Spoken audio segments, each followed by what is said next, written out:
The clever general.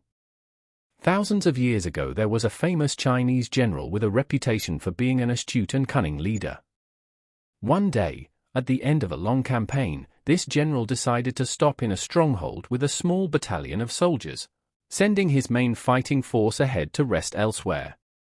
Meanwhile, one of his enemies catches wind of this, and decides to march his army of hundreds of thousands of soldiers on the general's all but defenseless position. In the middle of the night, the general's awoken by one of his men, who breaks the news. The enemy's close. They'll be there before daybreak, and the tiny band of soldiers in the stronghold will be no match for their numbers. Hearing this, the general stops and pauses. Understanding his predicament, he instructs his men to stand down, open the gates, take down the banners from the walls, and hide.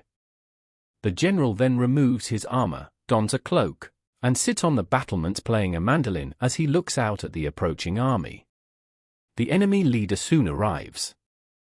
He recognizes the general immediately and orders his forces to halt. He stops to think. He knows this general better than anyone, including his reputation for wily deeds and setting deadly traps. He waits some more.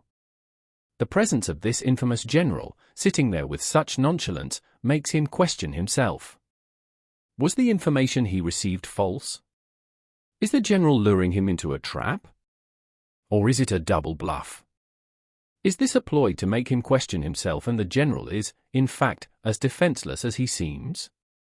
He waits some more, and then he orders his forces to retreat. Moral of the story. First, your reputation is crucial and can deliver all sorts of positive outcomes. Second, there's often a cleverer, more strategic way to achieve your goals. Never assume it takes sweat, blood, and tears. Look for a method of attaining the same results with less effort.